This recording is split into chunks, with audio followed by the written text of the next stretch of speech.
Okay, good evening, everyone. Welcome to our Grimsby Heritage Advisory Committee for the month of April 2025. And we'll call this meeting to order, and I'll move right into the land acknowledgement. Grimsby is situated on treaty land. This land is steeped in the rich history of the First Nations, such as the Haudenosaunee, the Haudenosaunee, and the Anishinaabe, including the Mississaugas of the Credit First Nation. There are many First Nations, Métis, and Inuit people from across Turtle Island that live and work in Niagara today. The Regional Municipality of Niagara and Grimsby stand with all Indigenous people, past and present, in promoting the wise stewardship of the lands on which we live. Thank you. Moving on to any disclosures of pecuniary interest. I don't see any. Okay. Moving on then to approval of the agenda. So we have Councilor DeFlavio, and I already realized that I don't have a pen. Thank you, Bianca. There's always something. All right, so we have DeFlavio is going to carry that, move it. Do I need a seconder these days? I do, okay. Okay, so we have DeFlavio, and we have Amy to second. All in favor? Thank you, Brian. Thank you, everyone here. Okay, and that's carried. Let me just get myself all organized here. These are single pages today. Okie doke. Moving on to receipt of our March 20th minutes. A mover. Amy. And a seconder. Brian, do you want to get involved? Awesome. Thank you, Brian. All right, Brian's going to second that. Keeping things exciting. I love to see it. All right, all in favor? Okay, great. That is carried. Thank you. And moving on to our first verbal update, our only verbal update, and that is a working group update. So let me pull up my notes for this. All right, so since I was here, so the last time I was here was February, so I was sad to missed the March meeting, but we have an update for the working group. Since I last met with everyone, our digital map is now live on Google Maps, the Mapping Grimsby's Heritage digital map, and I'm excited to say that it has over 1,400 views already. So I think that's pretty impressive. Some really good interest from the community. Our Niagara Community Foundation grant that was awarded to us enabled us to spend some ad money on Facebook and Instagram. So we were able to kind of spread awareness a little bit more. But I'm really happy to see that, and that will continue to go. And I also wanted to give a little update on our physical map. So you might recall through the Niagara Community Foundation grant, which again we were awarded $1,500 with partnership with the Grimsby Museum and Nels Manor. We agreed to make a physical map. So there has been progress on this. We're working with Shelly from The Charming Place. You might recall she's done maps for us in the past during like Grimsby 100, and she's done maps for other like wineries in the area and stuff. So she's doing this with us. Actually, I have a photo or an image, a screenshot of the progress that's been made so far on the physical map, just so everyone kind of gets a sense of what it's looking like. Very drafts right now. This is a very early version. But really the physical map, it's going to focus on 20 sites in the downtown area specifically. So a mix of cultural sites. We have the library on there, some industry like the railway will be on there, as well as some of the key early homes in Grimsby. And some other important residential houses as well. So again, this is just a very early draft of what we can expect. The map is going to be a trifold brochure with a QR code on the back promoting our digital map, because this is only going to be downtown stories, a downtown kind of walking tour to promote people exploring the downtown in the warmer months. So this again is in progress. We're really excited to be working with Shelly on this. We're also considering a rack card to promote the digital map with the QR code as well on top of the print map, so there's lots of opportunities. And there's also an opportunity to work with the Recreation Department on a Grimsby beach map as well, a physical copy of that. So that's in the works as well with the director, Sarah Sweeney. Any questions on what we have so far? Yes, Councillor DeFlavio. Thank you, Chair. Just a quick question. In the past, we've had, these were tearaway maps. Is that what the goal is going to be? Is it going to be like a pad of maps that people can get from a location? And if so, are we going to pick a couple of locations like the Nellis Manor or, you know, things like that where people can get them as a place to start type thing? Is that the idea? Yeah, great question. So for space, we opted to go with the trifold. So it's going to be like a little brochure that you can pull apart. We're looking to print about 1,500 of them to start, and they would be across all different town sites. So the Grimsby Museum, anywhere public, the library, the art gallery, Nell's Manor, or hoping even the Gateway, Niagara as well, just to have something there. Right now, we thought the trifold just to kind of save space because the other ones are kind of big and bulky, the tearaway, but that was an option. And if that's something that the committee prefers, then I can definitely put that forward as well. Yes.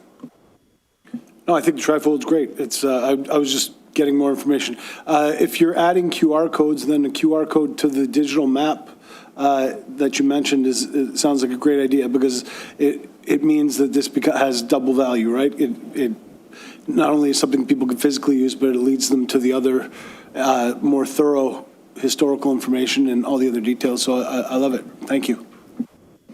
Awesome, thank you. Yes. So the plan will be to promote the digital map just for that reason. So I should say the idea with the trifold is that the map will be on one side, and then on the back we'll have the descriptions and some of the history for each of the sites on the back, as well as some photos. So I do want to give a big thank you to Janet at the Grimsby Museum for really helping connect me to Shelley and to all the different people who are working on this. She's been a great advocate, and having the support of the Niagara Community Foundation has also been great. So we should have a draft of the physical map for our June meeting, and I will be looking for comment from the committee to make sure that we're all happy and that it's on track with what we're wanting to promote, especially when it comes to the text for describing and promoting each of these important properties in the downtown. So this is exciting. Any other questions? I'm happy to answer.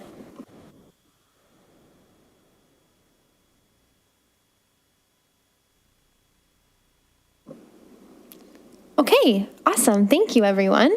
Okay, so with that, we do have a resolution for the verbal update here. So the resolution resolved that the verbal update regarding the working group be received. I'll need a mover. Brian, great. And a seconder. To Flavio, great. All in favor? And that's carried. Awesome, fantastic. I look forward to sharing the completed map draft for the June meeting. Okay, so we have two designation research reports to go through today, and Garrett will be presenting both of them, and we will start with 242 Main Street East. Garrett, go ahead.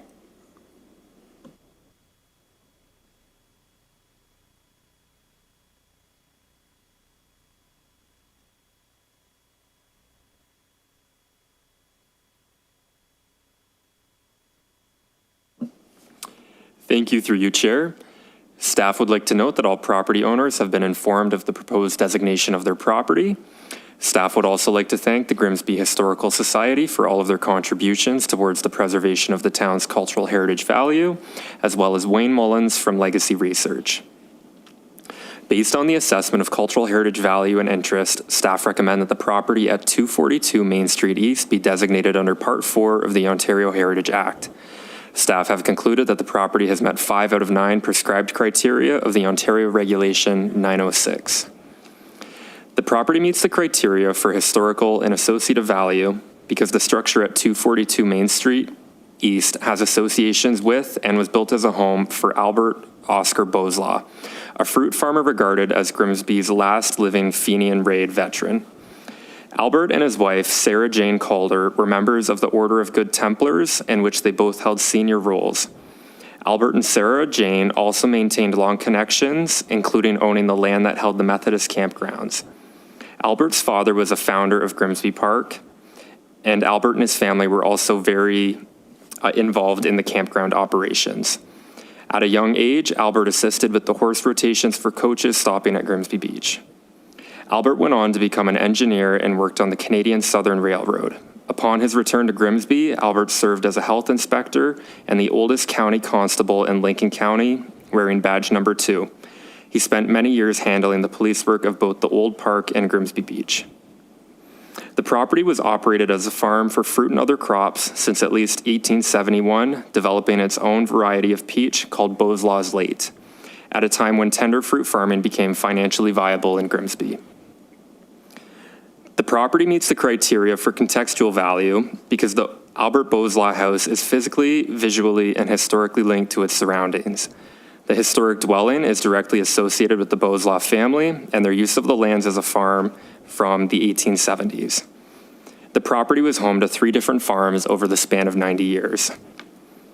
The home was built as a result of family farming and the need for housing once the children of the family had grown into adulthood.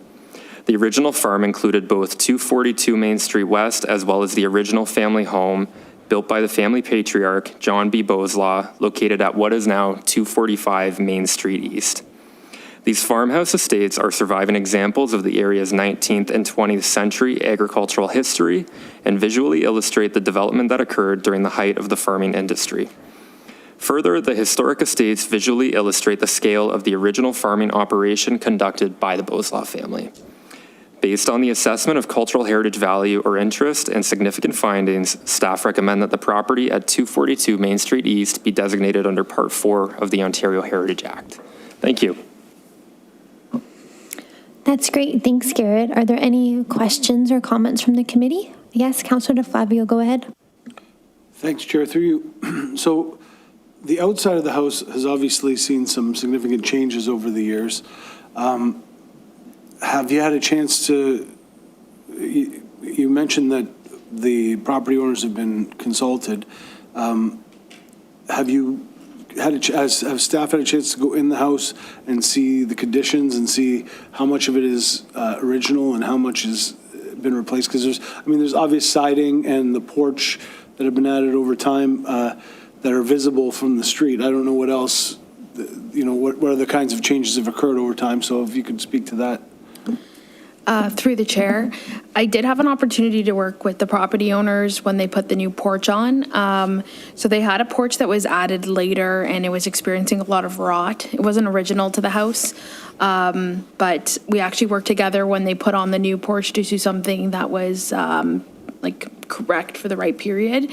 And the idea was that it would bring back some of the original elements of the original style of the building. But while I was there, I was able to see original elements of the building, and it's quite intact. And a lot of the original elements are all throughout the house. And the property owners are also looking forward to being a historic site, and so are want to continue to bring back those original pieces that may have been lost over time.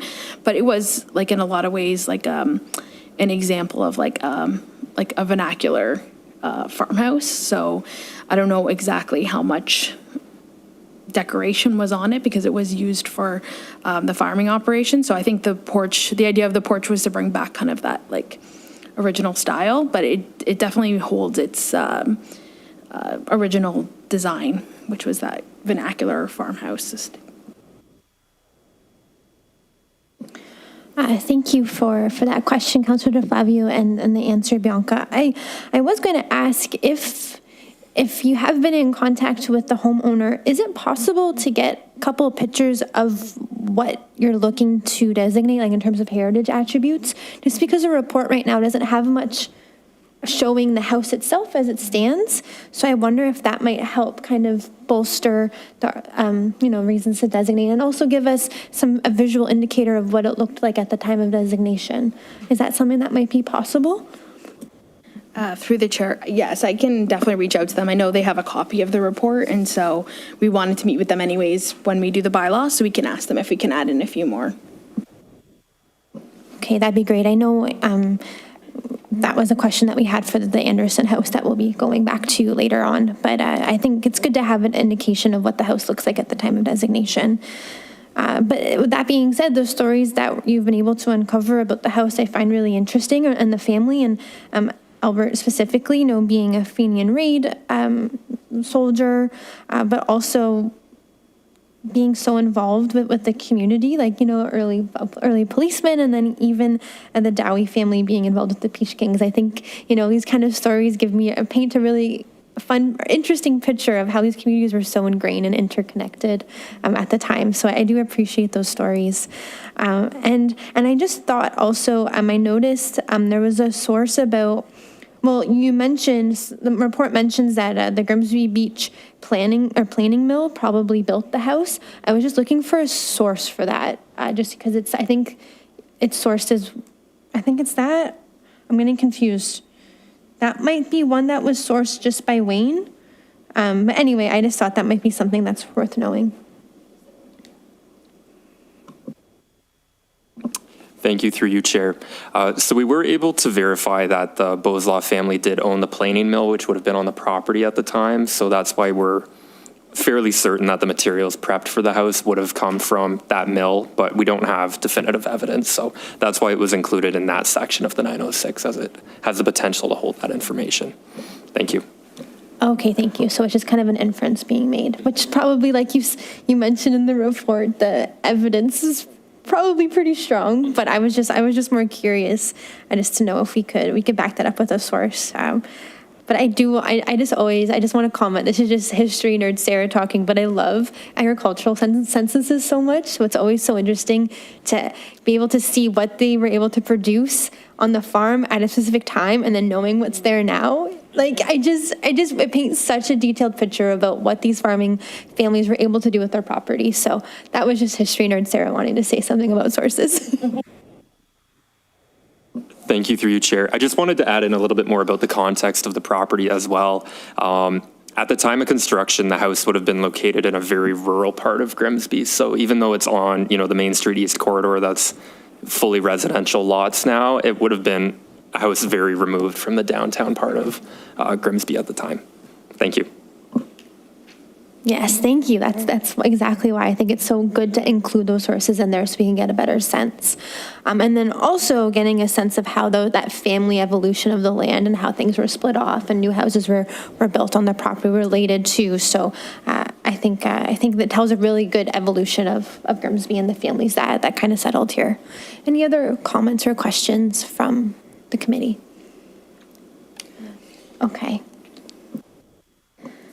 Okay, so then I think we're ready for a resolution here. We have a resolution that the 242 Main Street East be designated under Part 4, Section 29 of the Ontario Heritage Act, and that a notice of intention to designate be issued in accordance with the Ontario Heritage Act. A mover. Amy. A seconder. Brian, fantastic. All in favor?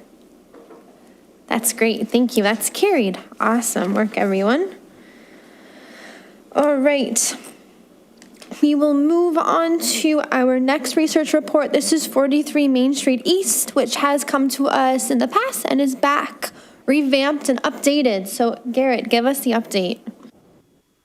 Thank you, through you, Chair. So we originally brought the property forward about 2 months ago to the committee, and we wanted to provide further consultation to the property owners. So about 8 weeks ago, we sent them their first registered letter. So we haven't had a response from that letter, but we did want to bring the property back to the committee for the consideration of designation.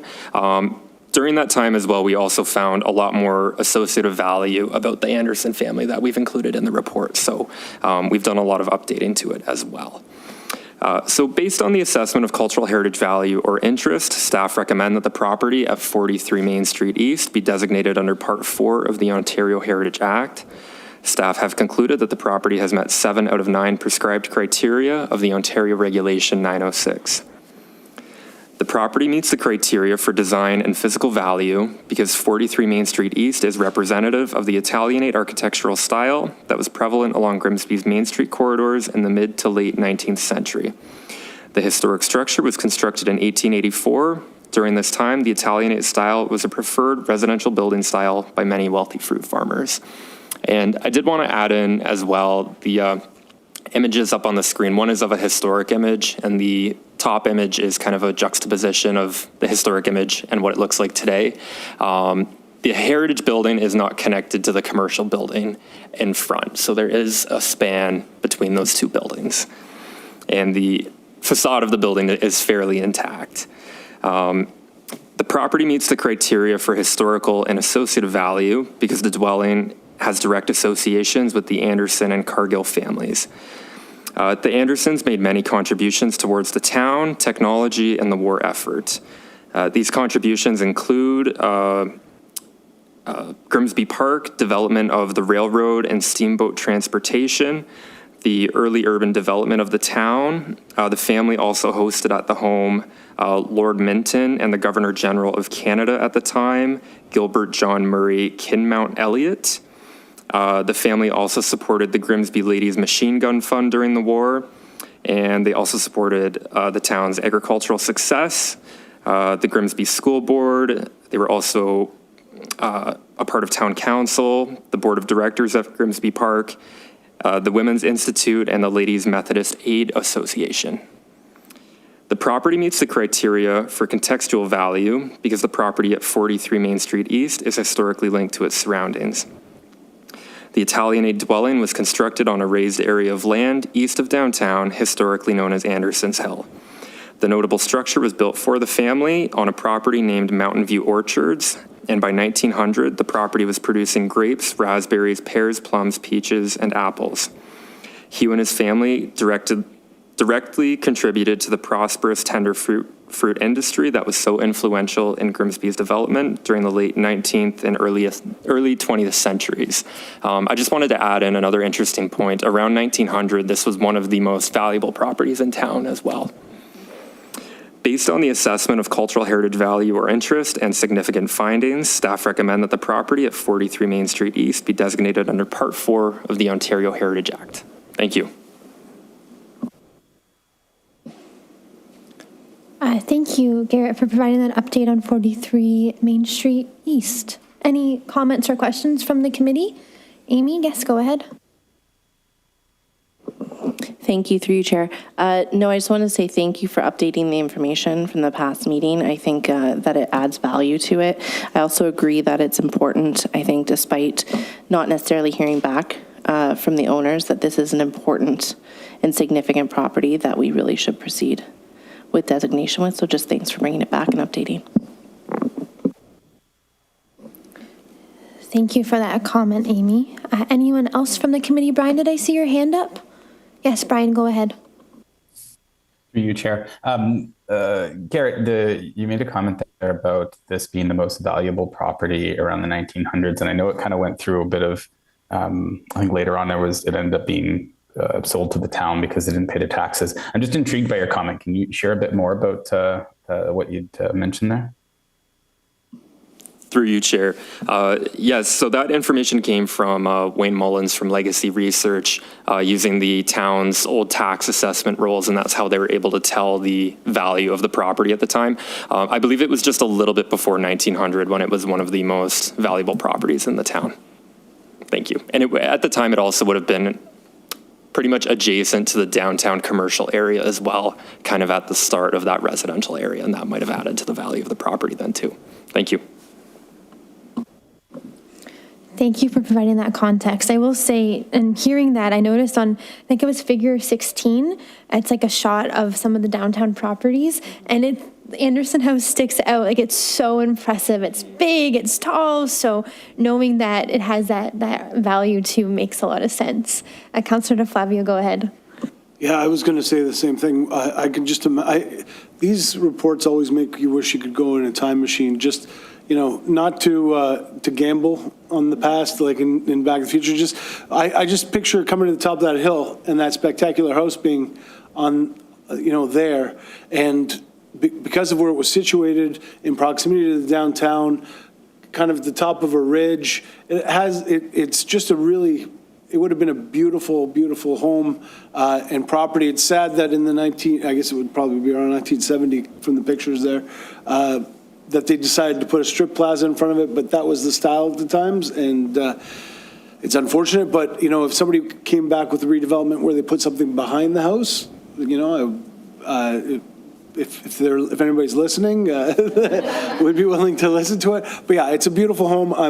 I'm sad that it's hidden, and I hope that in the future, designating homes like this, in the long run, I hope that it leads to a redevelopment that brings them to the forefront of the property and accentuates the beauty of the heritage homes. So that's what we're doing here, is we're preserving the house so that when the property eventually gets redeveloped, that house is an important part of that redevelopment. So I'm glad that we're doing it. So thanks.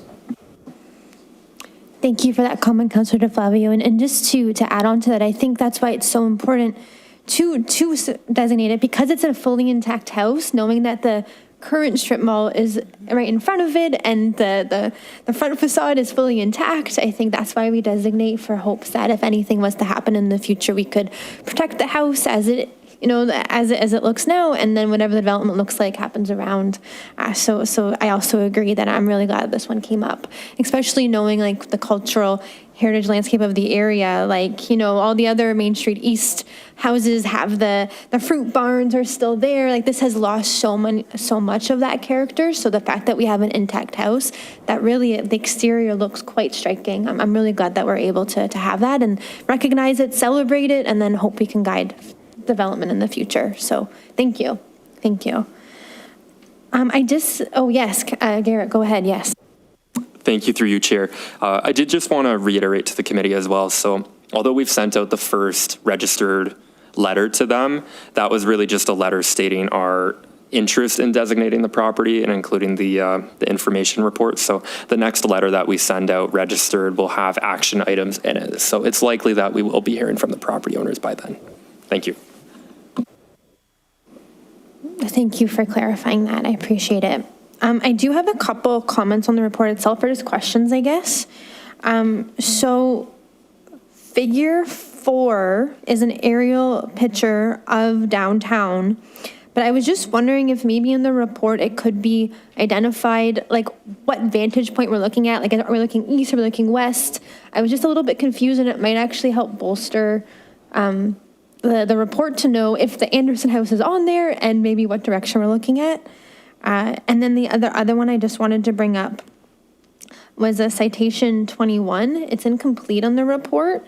And then when you go to citation 21, it just cites Wayne Mullins, which he's a great researcher, but I'm just interested about where the source actually came, because that citation is talking about, it sounds like there's like a working class story about using Robinson North lands for the workers in the area. So that's a kind of a really cool working class story that we don't get a lot of when it comes to Grimsby's history. So if there is an option to talk about working class, I think it would be a good opportunity to do that. So those are just two things I wanted to talk about. I don't know if you have thought or feedback now or something we can see in the report later.